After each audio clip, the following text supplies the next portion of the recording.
नमस्कार, मी धनंजय पाटील.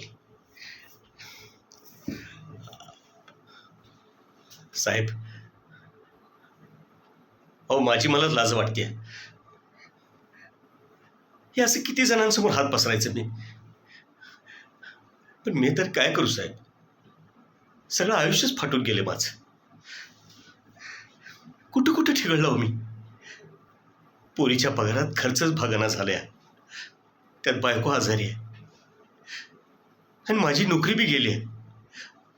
आता नाही म्हणाला, मोठ्या साहेबांनी मला लई वेळा मदत केली आहे, पण परत आता त्यांच्याकडे जायचं म्हणजे मला लाज वाटायला लागल्या माझ्या साहेब.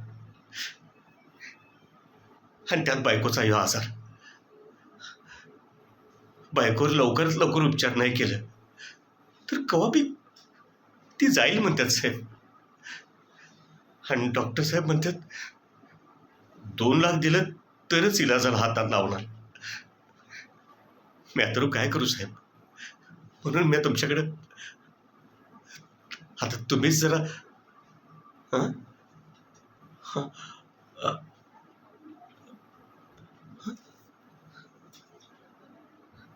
साहेब, साहेब, लय उपकार झाला साहेब. तुमचे हे उपकार मी जन्मभर विसरणार नाही साहेब. आता ह्यो अशोक तुमच्या पायापाशी पडून राहील. तुम्ही काय बी सांगा, तुमच्यासाठी काय बी कराल साहेब. तुम्ही आमच्यासाठी देवदूत आहेसा साहेब, देवदूत. धन्यवाद.